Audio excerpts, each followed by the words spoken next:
नमस्कार, मैं हूं राजमोहन तिवारी और आप देख रहे हैं लाइव बिहार। बिहार में कोरोना संक्रमण लगातार अपने रफ्तार के साथ आगे बढ़ रहा है।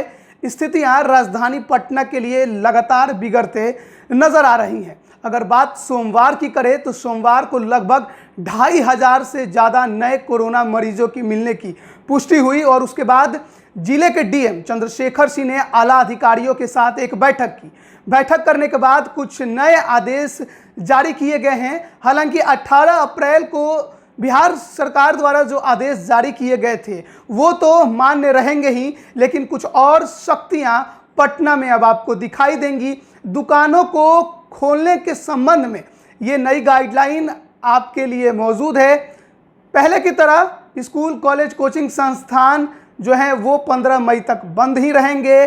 कोई भी परीक्षाएं नहीं ली जाएंगी, केवल उन परीक्षाओं को छोड़कर जो बिहार लोक सेवा आयोग, बिहार कर्मचारी चयन आयोग, बिहार तकनीकी चयन आयोग, केंद्रीय चयन पार्षद, बिहार पुलिस अवर सेवा आयोग एवं बिहार विद्यालय परीक्षा समिति जो लेने वाली होंगी उन पर ये लागू नहीं होंगी। वो अपना नोटिफिकेशन खुद जारी करेंगे परीक्षा से संबंध में। लेकिन अन्य जो दुकानों के संबंध में नई गाइडलाइन आई है उसमें 3 श्रेणियों में दुकानों को बांट दिया गया है।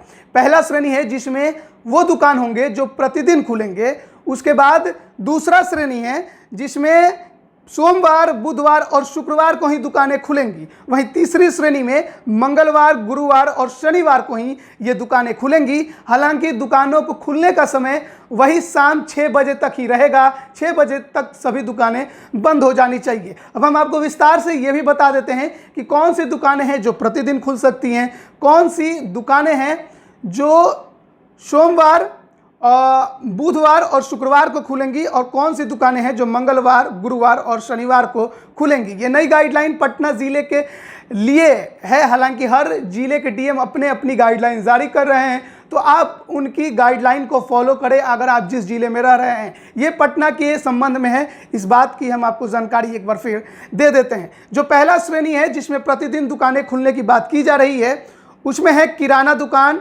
डेयरी या मिल्क बूथ, मेडिकल की दुकान, सभी अस्पताल, निजी क्लिनिक, होम डिलीवरी सेवा, रेस्टोरेंट से या किसी अन्य भोजनालय से, ई कॉमर्स सेवा, अनाज मंडी, फल सब्जी मंडी, मीट एवं मछली की दुकानें, पशु चारा की दुकान, हाई सिक्योरिटी या रजिस्ट्रेशन प्लेट की दुकान, automobile workshop, garage, servicing centre, petrol pump, gas agency, अन्य आवश्यक सेवाएं, ऑटोमोबाइल्स, टायर एवं tubes, lubricant, spare parts, motor वाहन, मोटरसाइकिल, स्कूटर, मरम्मत एवं निर्माण सामग्री के भंडारण एवं बिक्री से संबंधित प्रतिष्ठान तथा सीमेंट, स्टील, बालू, स्टोन, गिट्टी, सीमेंट ब्लॉक, ईंट, plastic pipe, hardware, sanitary fitting, लोहा, पेंट, शटरिंग सामग्री इत्यादि। साइकिल्स मरम्मत की दुकान या मोची की दुकान जो है वो प्रतिदिन खुली रहेंगी। वहीं दूसरी श्रेणी है जिसमें सोमवार, बुधवार और शुक्रवार को दुकानें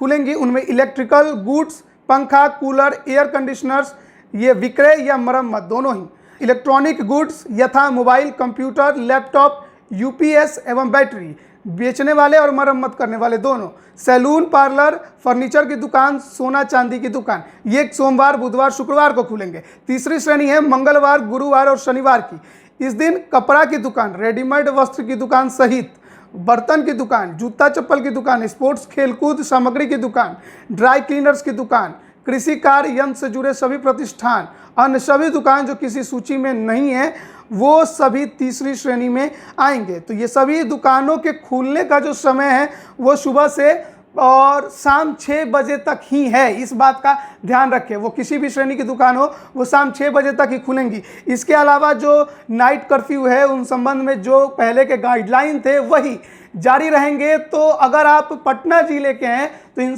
3 श्रेणियों को अच्छे से देख ले।